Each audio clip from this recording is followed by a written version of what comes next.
The conflict between Jim Jones and 50 Cent did not begin with violence or a traditional rap feud, but with a conversation that slowly... Right now, he owes, and I'm going to say in a short way, at least 80,000, if not 180,000. The turning point occurred when security footage surfaced online showing Jim Jones attempting to force entry into his own podcast studio after the building's power had reportedly been cut and access restricted.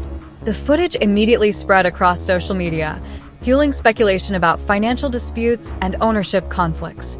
What shocked observers most was not just the incident itself, but who shared the footage publicly. The release of the video was framed as evidence supporting claims that the podcast space was being used without proper financial standing. This transformed what might have been a private disagreement into a highly visible narrative battle. The footage became symbolic of a broader struggle over legitimacy and credibility. Viewers were left to interpret whether the incident represented a business dispute, retaliation, or a strategic attempt to shape public opinion. The online reaction intensified rapidly, with commentary ranging from support for Jones to praise for the calculated exposure. The situation underscored how modern disputes often unfold in real time through digital platforms. Rather than relying on official statements, the public consumed fragments of information presented through social media posts and recordings. This environment allowed the conflict to grow beyond the individuals directly involved, becoming a spectacle watched by millions. The incident also raised questions about privacy, ownership rights, and the power of public narrative in shaping reputations. Is it acceptable for someone to create a documentary about you without your approval? How would you feel if it happened to you? The origins of the disagreement trace back to a December 2025 episode of a podcast featuring Jim Jones alongside Dave East and Fabulous. During the conversation, the hosts debated whether it was ethical for someone to produce a documentary about another person without that person's approval. The discussion focused on how such projects can influence public perception, especially when they highlight controversial or damaging allegations. Jones described the practice as petty and harmful, suggesting that documentaries should preserve dignity rather than exploit vulnerability. The hosts expressed concern that unauthorized storytelling can permanently alter how audiences perceive an individual. Their remarks framed documentaries not as neutral storytelling tools, but as instruments capable of shaping narratives in irreversible ways. While the discussion did not explicitly name any single project, listeners connected the conversation to a recently released series that had generated from victimhood to showmanship. Everybody want to put my business in the street. Might as well talk to you about my business. Right now, I am in the second phase of construction. Failure. But in my mind, I was thinking of building like a little mart, but we'll see how that goes. Hold up, though. Tell you what we'll be doing. I'm building multi-purpose content creation facility for media, fashion, music, and broadcast that had generated significant controversy. The tone of the episode reflected frustration with how media can prioritize impact over fairness. What seemed like a philosophical debate about media ethics soon took on personal significance. The conversation's implications became the spark that ignited a much larger conflict. In hindsight, the episode represented the moment when commentary shifted from abstract discussion to perceived personal criticism. This transformation illustrates how intent and interpretation often diverge dramatically in public discourse. At the center of the tension was a documentary series distributed through Netflix that explored serious allegations involving Sean Combs. The project was widely discussed for its confrontational tone and investigative framing. The critics argued that such productions risk presenting one-sided narratives, especially when the subject does not participate directly. The podcast hosts framed the documentary as an example of how media can be used to damage reputations under the guise of storytelling. They questioned whether such portrayals were legally and ethically justified. The debate extended beyond one project to the broader question of who controls public narratives. By framing documentaries as potentially exploitative, the hosts positioned themselves as defenders of personal agency and consent. However, this stance also positioned them in opposition to powerful figures involved in producing such content. The controversy surrounding the series amplified the stakes of the discussion. Media commentary and fan reactions turned the debate into a cultural flashpoint. The situation demonstrated how entertainment, journalism, and personal reputation often intersect in complex ways. It also highlighted how public criticism of influential projects can trigger significant backlash. Without your permission. And you're not an actual porno star. And they doing the lighting wasn't good or nothing. Following the podcast episode, responses emerged rapidly across social media platforms. Statements, reposts, and commentary transformed the situation into an escalating exchange of accusations and counterclaims. Public figures aligned themselves on different sides, amplifying the conflict's visibility. The rhetoric shifted from discussion about media ethics to personal credibility and financial legitimacy. Allegations regarding unpaid rent and studio ownership became central talking points. By reframing the conflict as a matter of financial responsibility, the narrative moved away from artistic disagreement toward practical consequences. This shift altered how audiences interpreted the situation. Supporters of each side presented competing versions of events, each emphasizing different details. The conflict illustrated how disputes in the digital age often unfold through fragmented information. Rather than a single narrative, multiple interpretations circulated simultaneously. The public became both audience and participant, shaping perception through commentary and reaction. This environment intensified pressure on all parties involved. The exchange also demonstrated how quickly reputational conflicts can escalate when amplified by online visibility. Trying to make you just look bad. What? Oh, they caught me on a bad day? I wasn't even on my This thing caught a weak one. An additional layer of drama emerged when Cameron, once closely associated with Jim Jones through their Dipset affiliation, appeared to align publicly with the opposing narrative. His involvement added emotional weight to the situation, transforming it from a professional disagreement into a story involving fractured alliances.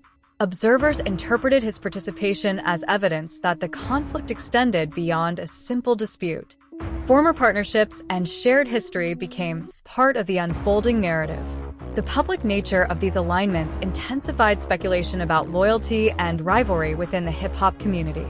This dynamic reflected a broader pattern in entertainment conflicts where personal relationships intersect with business interests.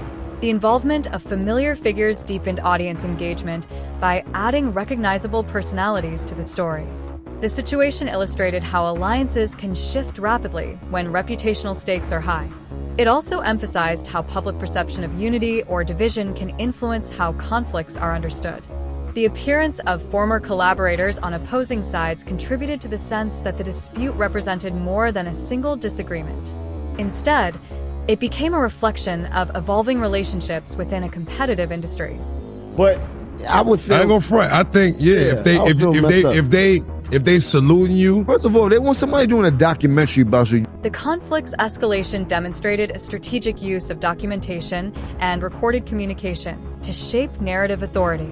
Audio recordings, alleged legal documents, and visual evidence were presented publicly as proof supporting specific claims.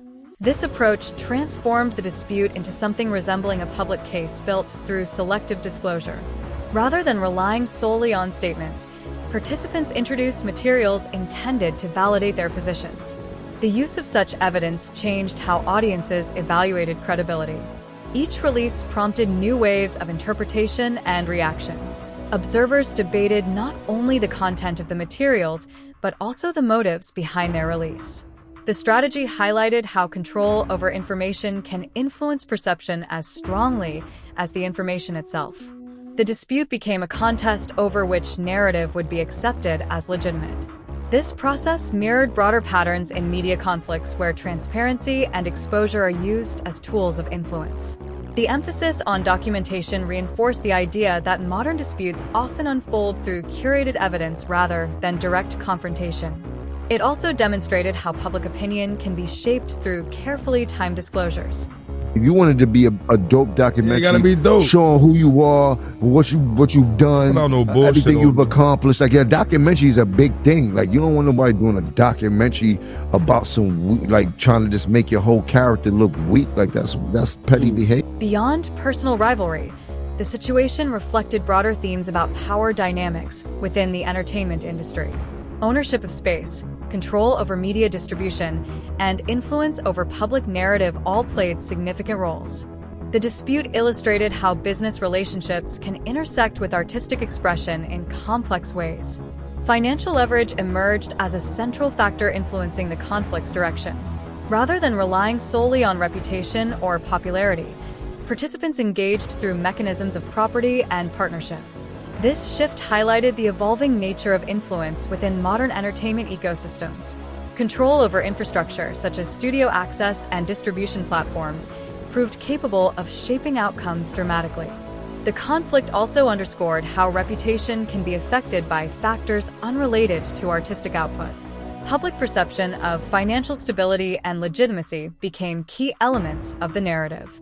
This dynamic demonstrated how disputes can extend into multiple domains simultaneously.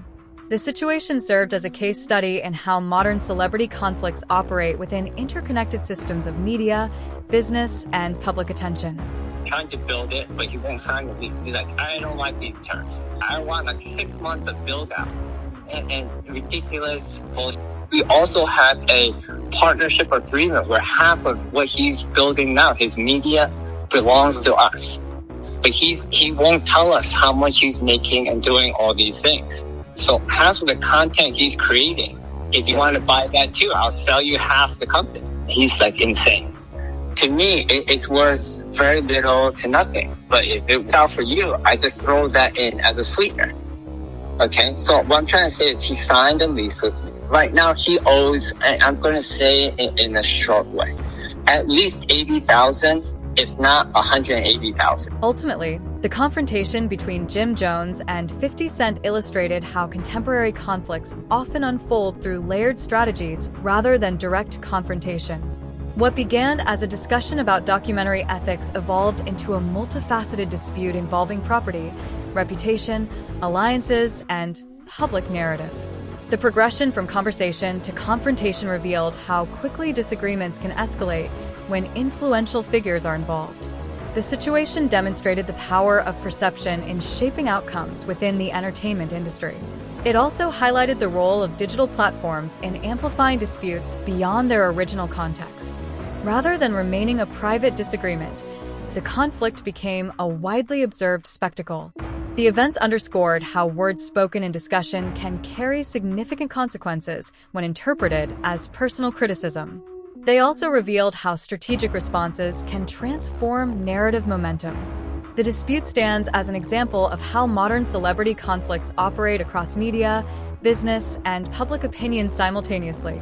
More than a simple feud, it reflected the complex interplay of influence, narrative control, and reputation in contemporary culture.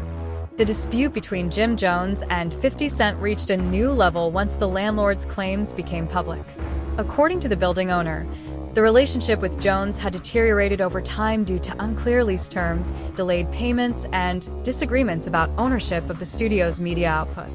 The landlord alleged that the arrangement was never finalized in a traditional sense, yet Jones continued operating in the space while requesting extensive modifications and build-out privileges. This created a situation where expectations existed without formal structure, a dynamic that would later fuel the conflict's escalation. The most explosive claim was not simply about unpaid rent, but about ownership. The landlord insisted that a partnership agreement entitled him to half of the content produced within the studio. That meant podcasts, media productions, and digital content could partially belong to the building owner. When financial transparency allegedly failed, trust collapsed. What had once been a cooperative business relationship became adversarial. The conflict transformed from a private dispute into a public narrative battle the moment the conversation was recorded and shared. The audio recording that surfaced online painted a picture of negotiation breakdown rather than simple non-payment. The landlord described a business partner unwilling to disclose revenue while continuing to expand operations. He suggested that the value of the media being created was uncertain but offered to sell his claimed stake to a third party. That third party, according to circulating reports, was 50 Cent. This moment reframed the entire situation from a routine dispute into a strategic opportunity. If true, it meant the rival artist was no longer merely an observer, but potentially a participant in the property's future. The idea that a feud could evolve into a property transaction illustrated how modern entertainment conflicts blur the lines between business maneuvering and personal rivalry. Ownership, leverage, and narrative control merged into a single storyline.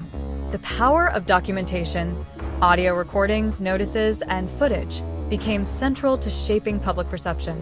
Financial figures reported in the dispute varied widely, but even the lowest estimate suggested a significant debt. Numbers ranging from tens of thousands to $250,000 circulated rapidly across social platforms. Whether precise or speculative, those figures shifted the conversation toward credibility and status. In hip-hop culture, financial independence is closely tied to public image. The suggestion that a prominent artist could not maintain operational expenses challenged long-standing perceptions. This is why the footage of a locked studio became symbolically powerful. It was not merely about access to a room, but about access to legitimacy. The narrative being constructed suggested contrast. One figure expanding influence through ownership and media production, the other struggling within a disputed space.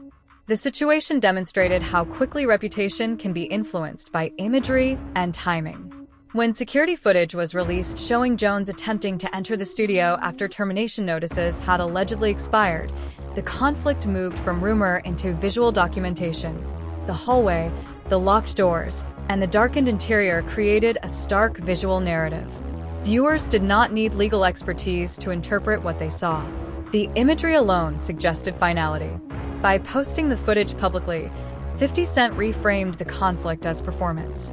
The caption accompanying the video blended mockery with invitation, reinforcing the idea that humiliation itself had become content. In an era where digital visibility equals influence, controlling the moment of exposure can determine the outcome of a dispute. The footage functioned simultaneously as evidence, entertainment, and narrative reinforcement. It turned a business disagreement into a widely consumed spectacle. Public reactions spread instantly across online communities. Commentary ranged from amusement to criticism, with many observers noting the strategic precision of the escalation. Some described the situation as an example of calculated trolling elevated to corporate scale. Others questioned the ethical implications of sharing surveillance footage in a public feud. The discussion expanded beyond the individuals involved and into broader questions about privacy, ownership, and power. What made the moment compelling was the absence of physical confrontation. Influence was exercised through documentation, access, and timing rather than direct conflict. This reflected a broader evolution in how public disputes unfold in the digital era. Jim Jones responded not with confrontation but with symbolic imagery. Posting videos of martial arts practice and controlled composure, he reframed the narrative from defeat to resilience. The strategy emphasized emotional control rather than reaction. By avoiding direct engagement with accusations, he attempted to reposition the conflict as promotional exposure rather than humiliation. This response aligned with a long-standing pattern in entertainment disputes where silence or redirection can be as strategic as rebuttal. The emphasis shifted from explanation to image management. The message implied continuity, construction ongoing, vision intact, progress uninterrupted. Whether this reframing succeeded depended largely on audience interpretation. To understand why the conflict resonated so strongly, it is necessary to consider the historical context connecting these figures. Rivalries between New York hip-hop factions have long shaped industry narratives. Past tensions involving Dipset and G-Unit created a foundation upon which later confrontations could build. Moments of perceived alliance shifts, competitive releases, and public commentary accumulated into a layered history. The current dispute did not emerge in isolation but as a continuation of unresolved dynamics. When history exists, each new interaction carries symbolic weight beyond its immediate circumstances. Observers interpret present actions through memory of prior events. The broader pattern visible in this situation reflects a strategic approach to conflict as narrative construction.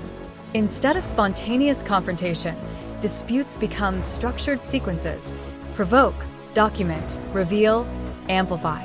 The process transforms opposition into content and controversy into engagement. In this model, visibility itself becomes currency.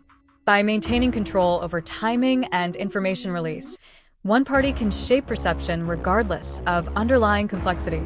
This approach demonstrates how influence in contemporary entertainment extends beyond music into media ownership, property leverage, and digital storytelling.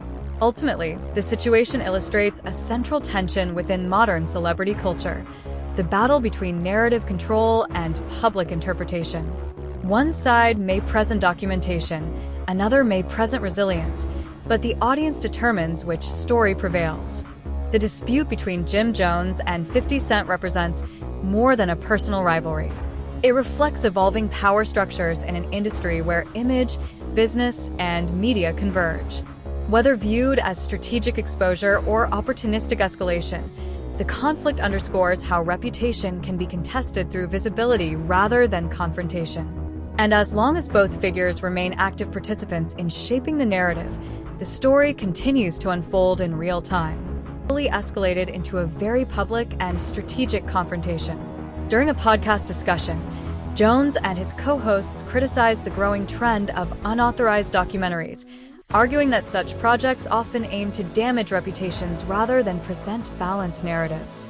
The discussion seemed like a general debate about ethics in media, yet the timing made it impossible to ignore its connection to a recent documentary associated with 50 Cent.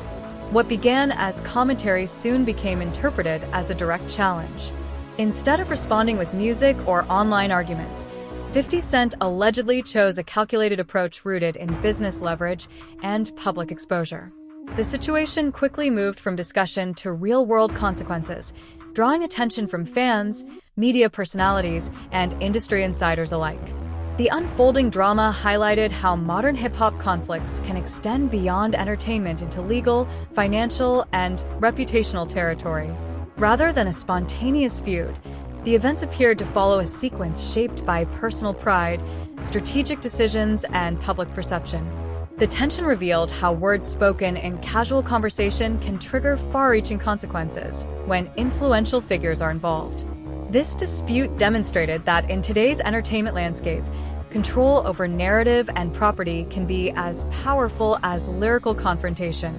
The conflict also reflected deeper themes about ownership, reputation, and the boundaries between criticism and provocation.